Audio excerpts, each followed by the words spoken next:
in a global situation, not to call it crisis, but we're in a situation we need to confront, and people are freaking out about it. And there's a handful of different ways they're freaking out about it, and they're all accurate. AI might take over our culture in ways we don't understand, throw everybody out of work. The elites are running away with the wealth and leaving everybody behind in a situation where they no longer can pursue their dreams, and it's not a happy planet. And it goes to lockdown or chaos on the streets, while the elites either control a police state or are able to hide from the chaos. And then there's the ecology is breaking down, and everything seems to be in this just mulching natural ecologies, paving them over, and that seems like that's so we have a crisis of resources happening. The global warming thing, yeah, that's happening, kids. It really is. So, but even if we stop burning oil or whatever the hell it is, but whatever, things are changing and we're not adapting fast enough, perhaps. The storms are definitely getting crazier. There's been 50 years of analysis about that. I wouldn't be just throwing that out the way the right wing is doing. Okay, what else we got? We got politics that are not responding to people. The left versus the right are not working together, and people are starting to hate on each other. And at the same time, have less. There's a personal crisis everybody's going through, and how to.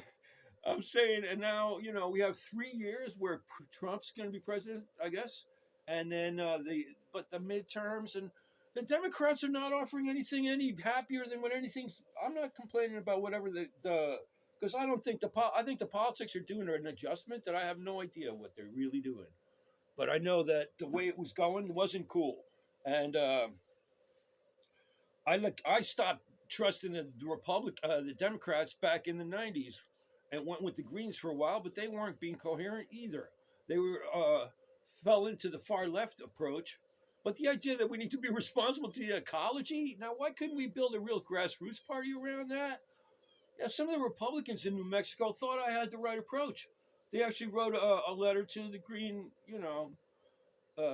email thing and said, "We're glad you didn't follow Castro's route down a grassroots approach to this, because you guys would have been a major force." And that's, I guess, what you call libertarian green. And now we need to be doing libertarian socialism, because if we just let that go to the elites and the masses, there's already that situation with Africa and India, and China has this approach of going techno and automating everybody. Apparently, who knows what they're doing exactly, but it doesn't look that happy necessarily. And they've kind of overreached, perhaps, their industrial takeover, whatever the hell they're doing, and the whole industrial approach to make slaves out of people. We're not facing the reality of this.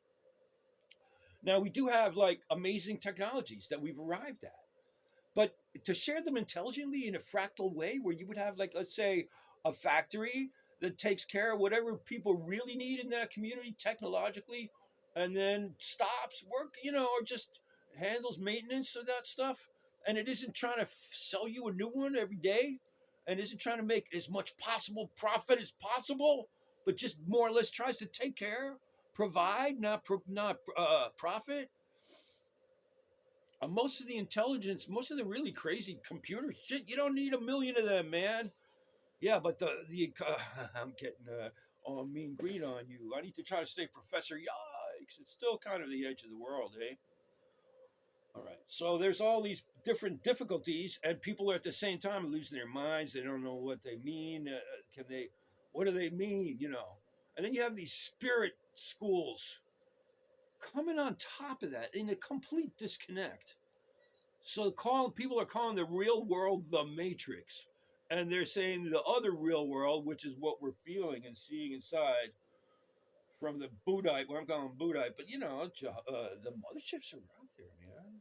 That's for real, but whatever, You can take that as metaphor for the possibility of we're higher selves. We could get to a civilization that doesn't destroy itself. That's easily imaginable, but I don't see that happening if everybody's going to be locked into just getting more of this, more of that, all in their little apartments. And then you have in other words, what's going on is the economy is no longer responding to people's needs. And you want to point fingers at people, CEOs of different companies that are making it inhuman as if they're the ones doing it. To get to be the top of that thing, they had to be good at this art of profiteering and then, getting your real money, whatever it is. So all of these ills, and I'm saying there's one generic approach that'll solve them all, which is coming back to community and doing it in an economic way and doing it in an actual connecting to resource way. And you do it by doing it. You don't doing it by voting for it. Although if you were going to vote for it, call it the Neighborhood Party Unlimited. But I mean, these are things you might get closer to with the right wing approach.